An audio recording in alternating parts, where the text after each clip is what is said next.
They called it beautification. I called it bulldozers chewing through 60 years of love like my grandmother's rose garden was just a stubborn patch of weeds standing between them and their perfect view of other people's wealth. They bulldozed my grandmother's rose garden at 8:14 on a Tuesday morning. No warning, no paperwork, just steel teeth chewing through 60 years of roots like beauty was a code violation. I was brushing my teeth when I heard the sound. By the time I got outside, her trellis was in pieces and some guy in a vest was yelling about visual alignment. Not their land, not their call. But when you're surrounded by a gated community with a clipboard queen in charge, suddenly your roses are a threat to civilization. Leave a comment below and let us know where you're watching from. If you love wild, true-feeling stories packed with twists, justice, and just the right amount of HOA chaos, don't forget to hit that subscribe button. Tomorrow's story, even more jaw-dropping, and trust me, the surprises coming next, you do not want to miss them. I'm Grant Tisdale, 40, land surveyor by trade, grandson by loyalty, and apparently now an unintentional rebel with a boundary line. My grandmother's land just outside Eugene, Oregon, wasn't flashy, but it had roots. The kind that grow deeper than concrete and HOA bylaws. She raised roses, canned peaches, and taught me the kind of stubbornness that makes a bulldog look like a golden retriever. Her 5-acre plot included an old cabin, a fishing dock, and a backyard so wide it echoed when you laughed. When she passed, she left it to me, the land, the lake, the garden, and more importantly, a quiet kind of promise. I didn't inherit a property, I inherited a position. And apparently a war. Because on all 3 sides of her land now stood Cypress Ridge Estates, a gated community where every home looked like it was auditioning for a Botox commercial. And from the moment I turned down their first offer, I became their glitch in the matrix. The knock on my door came 2 weeks after the unsolicited letter. She introduced herself as Melanie Crane, HOA president and full-time developer whisperer. She had the kind of smile that came with legal clauses and peppermint breath. "We're prepared to offer you $300,000 for the property," she said, sliding a folder across my grandmother's kitchen table like she was offering a divorce settlement to a house. I didn't even open it. "It's not for sale," I told her. Her smile flickered. "I understand sentimentality," she said, "but you must realize this property no longer aligns with the aesthetic direction of Cypress Ridge." I glanced out the window at her car, which looked like it cost more than the county library. "Funny," I said. "My grandma always said roses never go out of style." She left her card and her threat disguised as an offer. I threw both in the drawer next to the receipts from the last time we bought mulch in bulk. It started subtle. First, the construction trucks accidentally parked across my access road. Then the county showed up saying they needed to verify boundary discrepancies. That didn't exist. Then came the rebar stakes. My original property markers moved 8 feet inward. 8 feet, as if I wouldn't notice someone trying to shrink my land like a bad dry cleaning job. But the thing they didn't know? I do this for a living. I'm a GIS specialist. I literally read land for a paycheck. If anyone's going to notice a shifted boundary line, it's the guy with a drawer full of topo maps and a childhood shaped by the rhythm of a garden hose and pruning shears. And when I confronted one of the workers about the boundary line, he said, "Talk to the HOA. We're just following their site plan." Site plan? For whose land? Mine? That was the first time I realized this wasn't confusion, it was calculated. So I did what Grandma Edith would have done. I made coffee, I cleared the kitchen table, and I went digging. Not in the yard, but in her files, in the basement, in the drawer where old people keep warranties for appliances they no longer own. And that's when I found it. A metal box tucked beneath her sewing kit, wrapped in plastic, sealed with tape, that said, "County Copy." Inside were documents, surveys, letters, maps, and then there it was, highlighted in yellow, so faded I almost missed it. Perpetual unobstructed access to Eastern Road shall remain in effect regardless of development or future ownership of surrounding parcels. A clause, a sentence, a single line that turned their strategy into a bluff. My grandmother, who never learned how to email, had left me a nuclear button disguised as fine print. They thought I was just a quiet guy with a rose garden and a truck that squeaks in reverse. What they didn't know? The roots ran deeper than they thought, and some of them were legal. This wasn't just a fight anymore, this was legacy.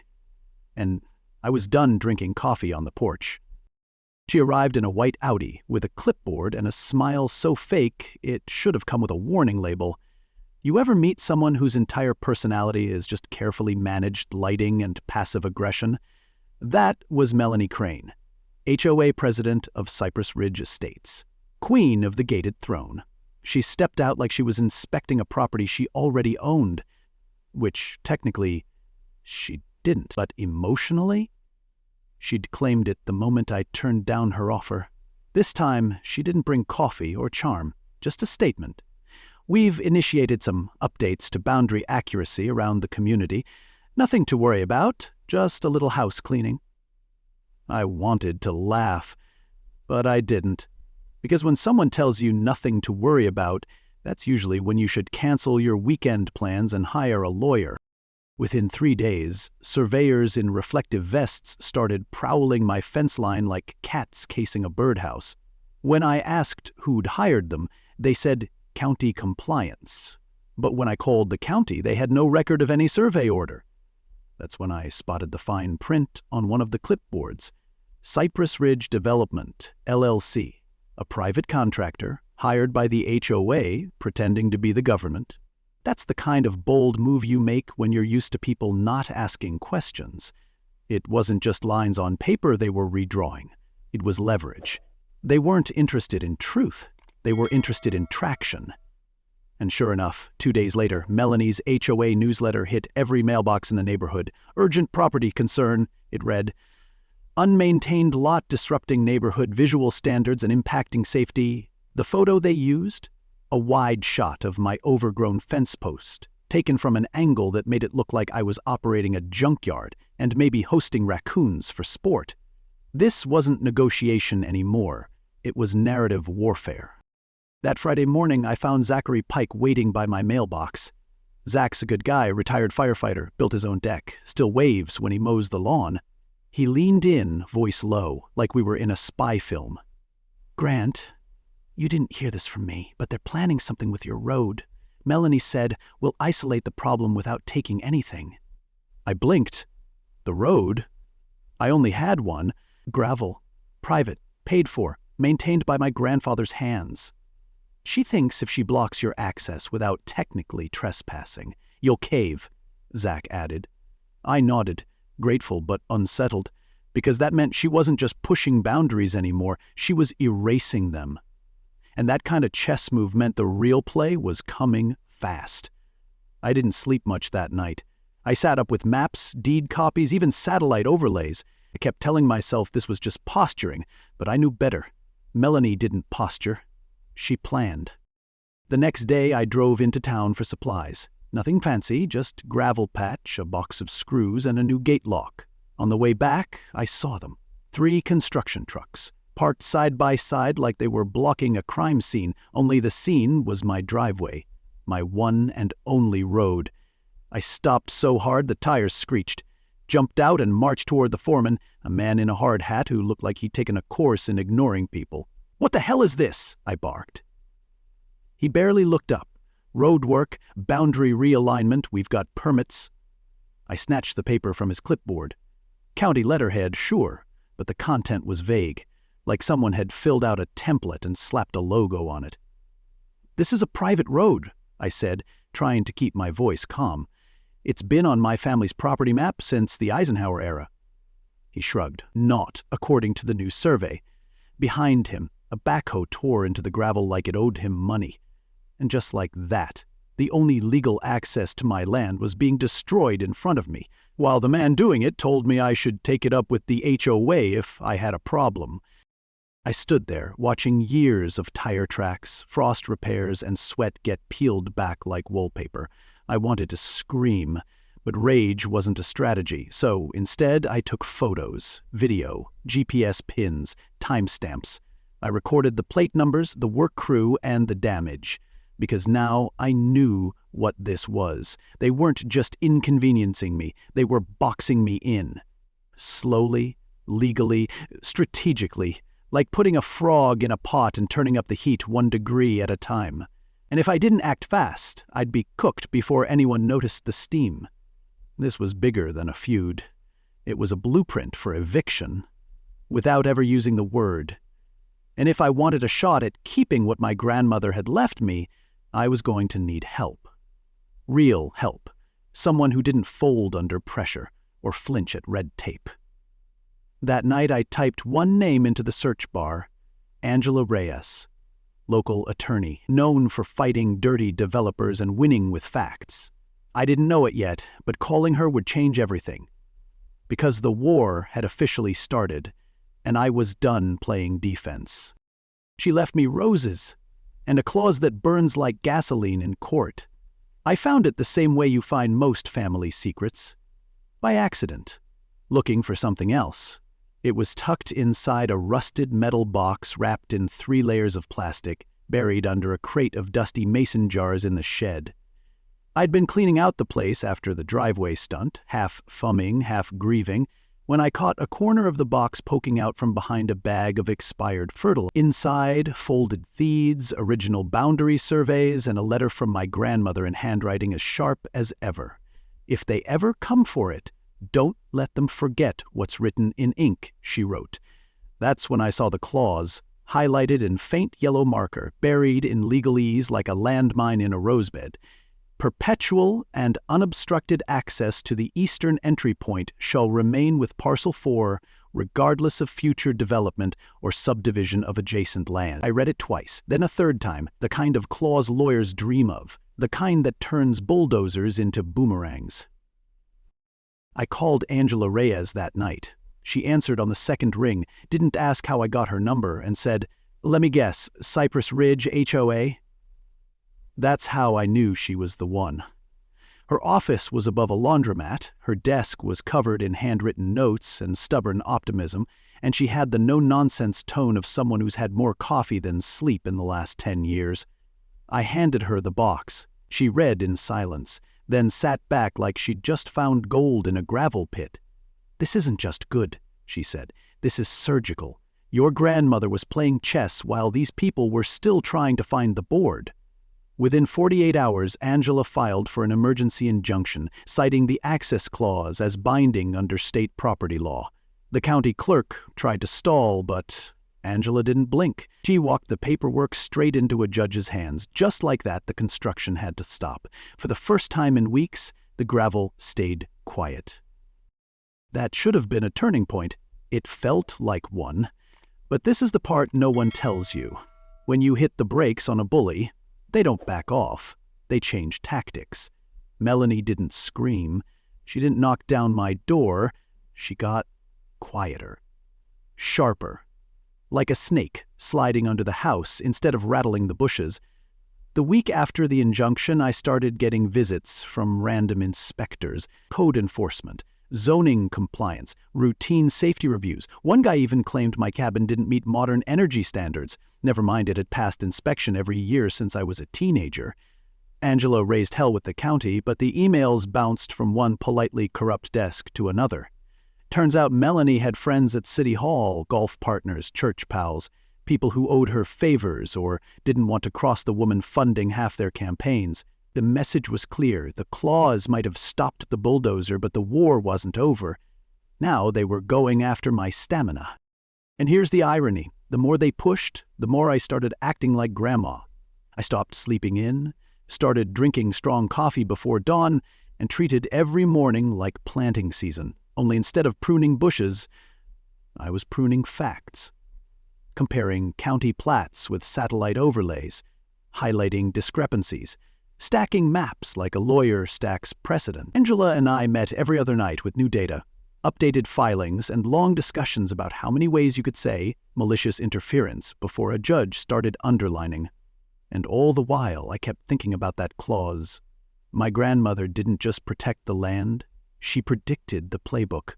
The slow squeeze, the false friendliness, the legal sleight of hand.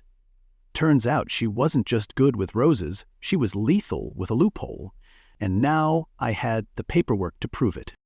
By the end of the month, we had a case strong enough to make even the most HOA-friendly judge raise an eyebrow.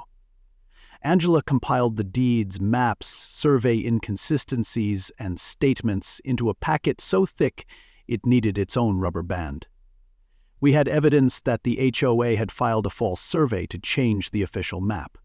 We had timestamps showing construction crews acting before permits were even issued. We even had a voicemail from a city employee who accidentally mentioned Melanie's name during what was supposed to be an anonymous complaint. It wasn't just negligence anymore. It was orchestration. Angela smiled like a chess player 3 moves from checkmate. "Now," she said, "we're not just stopping them, we're going to flip the board." And for the first time since the bulldozers came, I felt something new. Not anger, not fear. Leverage. Real, hard leverage. And I knew, deep down, they didn't see it coming. Not the Claws, not Angela, not me, not yet. But they would. Nothing says neighborly love like a mugshot flyer with your face on it. It was printed in glossy color, tucked into every mailbox in Cypress Ridge like a discount pizza coupon. Except instead of pepperoni, it came with fear-mongering. My face, mid-blink, pulled from God knows where, captioned individual of concern, destructive behavior, confrontational tendencies, threats to community safety. Below that, my name, phone number, and the address of my temporary rental. The language made it sound like I was one bad day away from barricading myself inside the shed and holding the roses hostage. It was propaganda so blatant I half expected them to include a Cold War-style, if you see something, say something hotline. And yet, people believed it, because fear is louder than facts. And Melanie Crane, she had a megaphone. The next morning, someone keyed the side of my truck, deep, angry lines spelling out, "Get out." I found a brick smashed through the rear window, wrapped in one of the flyers. The sheriff's deputy who showed up looked about as concerned as a teenager working the night shift at a gas station. "Sounds like you've upset some folks," he said, scribbling lazily. "Maybe try laying low until this cools off." Laying low? I fixed a fence. I'd preserved a legal right. I defended a piece of land my grandmother fought to keep intact longer than most of these homes have existed. But now I was being treated like I was squatting on sacred ground. And Melanie? She didn't need to say a word. She just wound up the gossip machine, sat back, and let the HOA grapevine do the rest. It's amazing what people will believe when it's printed in color and slipped into their mailbox between coupons and HOA reminders about dog poop. Then came the knock on the door. 2 officers. Clipboards. Calm voices with bad news. "Mr. Tisdale, we're here to serve a warrant. You're being charged with trespassing and destruction of property inside the Cypress Ridge perimeter." At first I thought it was a prank. Then they showed me grainy surveillance footage of a man, someone roughly my height, hopping the back fence at night and snipping through the decorative HOA lighting. It wasn't me. I was home. Alone. Watching a rerun of Jeopardy and eating leftover chili. But the footage was vague enough, and Melanie's groundwork was thick enough that it didn't matter. I spent 6 hours in holding while Angela scrambled to get bail. When I got home, my power had been shut off due to maintenance delays, and the water stopped the next morning due to scheduled upgrades. Subtle sabotage, legal just enough, but it felt like death by paperwork, and with every hour I felt the walls inching in. That same week, my employer called. "We've received concerning reports from your neighborhood," they said, voice all HR smoothness. "Until we can conduct a formal review, we're placing you on temporary leave." Translation, Melanie's war had reached my wallet. And for the first time, I sat in my dark, powerless kitchen and thought, maybe I should sell. Maybe this isn't worth the ulcers. The headlines, "The risk." Maybe a man can only hold the line for so long before the line starts pushing back. I stared at the photo of my grandmother on the wall, sun hat, trowel in one hand, stubborn smile, and whispered, "I'm trying, Edith, but I'm outnumbered." Because here's the thing no one tells you about standing your ground. It's a lot lonelier than people make it sound, and if you're not careful, the silence starts sounding like surrender. Angela showed up the next morning with coffee and a folder. No small talk, just straight to the edge. They're playing dirty because they know they're losing in court, so we flip it. We fake a surrender. I raised an eyebrow. What now? She leaned in. You pull back. Say you'll sell. Let them believe they've broken you. While they gloat, we gather proof. People talk when they think they've won. It was wild, risky, but it made sense. Melanie's ego had a soft spot for victory laps, and if we could catch her talking freely, just once, we might be able to turn her entire campaign into evidence. I stared at my flickering candle, thinking about all the lines they'd crossed, and finally said, "Let's give the queen what she wants, just long enough for her to show her hand." Because this wasn't about pride anymore. It was about strategy, and the only way to beat a bully in their own game is to make them think the game is already over. She toasted to victory while her mic was hot and Karma was listening. Melanie Crane, in full champagne glory, stood at the front of the Cypress Ridge clubhouse like a newly crowned monarch. "We've preserved the integrity of our community," she said, raising a glass to a room full of HOA loyalists and county insiders. What she didn't know, what none of them knew, was that her words were being recorded by a mic hidden in the ficus near the hors d'oeuvres table, courtesy of Zachary Pike and a little old-school paranoia. It wasn't just surveillance, it was insurance. I had moved out, at least according to the story we fed the neighborhood. In reality, I was holed up in Zach's guest house 2 streets over, listening to every smug word through a Bluetooth earpiece, and then it happened. Melanie leaned in and said, with the tone of someone who thinks the war is over, "Once we drain that useless little lake and rezone the lot, the return will triple. Environmental red tape already handled." That was it, the match. The arrogance, the confession wrapped in Chardonnay and entitlement. She kept talking, too, about officials looking the other way, about the corrected permits that made the road destruction technically legal, and about how the holdout, that would be me, folded just like I knew he would. One board member asked what they'd do if I came back. She laughed. "He's broke, blacklisted, and boxed out. What's he gonna do? Sue me with a garden hose?" That one stung, but not for long. Because as I sat in that quiet guest room, flanked by extension cords and cold takeout, I realized something. Her voice on tape hit harder than any legal filing we'd submitted. She had weaponized her greed. We just played it back. And tomorrow, we'd make it public. Angela didn't waste a second. She forwarded the raw audio to a contact she had at the district attorney's office and handed a clean copy to Monica Lynn, an investigative reporter who'd been sniffing around HOA corruption for months. Monica showed up at Zach's door with a notepad, a recorder, and the kind of energy that said she'd been waiting for a story like this to blow a hole in suburban politics. "This is beyond property disputes," she said after hearing the tape. "This is bribery, environmental fraud, conspiracy to commit defamation. And that's just the first paragraph."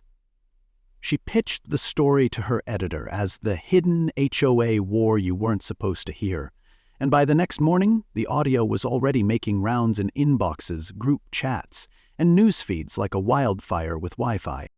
The backlash was immediate and beautiful. Residents who'd once crossed the street to avoid eye contact with me were now calling emergency board meetings. HOA members who'd blindly supported Melanie were suddenly trying to clarify their roles. One even resigned, citing personal ethical conflict. Melanie, for her part, tried to go silent.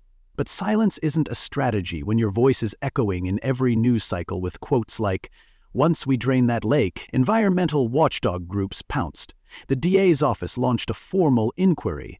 Angela received a court call confirming we'd been granted emergency standing for a motion to freeze all HOA activity related to the surrounding parcels. And just like that, the woman who boxed me in found herself cornered, with cameras rolling. What happened next wasn't dramatic. It was surgical. Angela filed a new injunction, citing not only the original access clause, but now adding obstruction, harassment, and coordinated public defamation.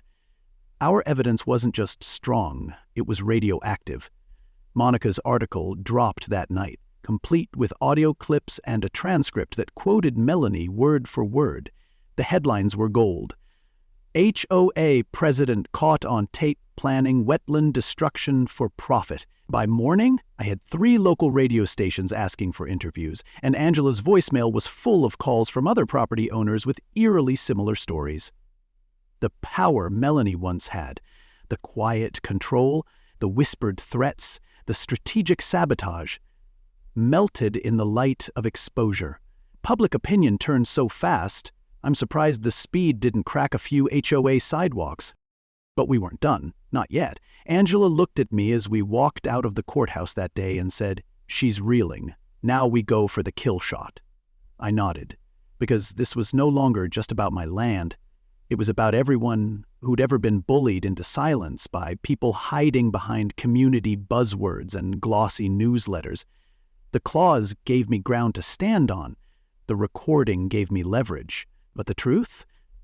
The truth gave me fire.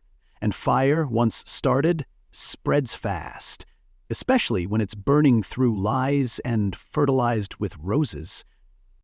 And as I stood on the porch of Zach's guest house that night, watching Cypress Ridge's twinkling lights from a distance, I didn't feel small anymore. I felt dangerous. Not in the way Melanie had painted me, but in the way truth becomes dangerous when someone finally decides to speak it out loud. My grandmother didn't just leave me land. She left me a blueprint for resistance. She planted roses, yes, but what she really planted was backbone, the kind that blooms late but never bows. And now? The story was no longer theirs to tell. It was mine. That's the power of legacy. That's the strength of standing your ground, even when they try to bulldoze it out from under you. And if this story meant something to you, if you've ever felt boxed in, underestimated, or quietly pushed aside, remember, the most dangerous thing you can do to people like that is not give up. Leave a comment below and tell us where you're watching from. We love hearing your stories too, especially the ones where truth wins. Hit like if this made you feel something. And don't forget to subscribe, because tomorrow's story, it's even more jaw-dropping. And trust me, the next chapter isn't just good, it's justice with thorns.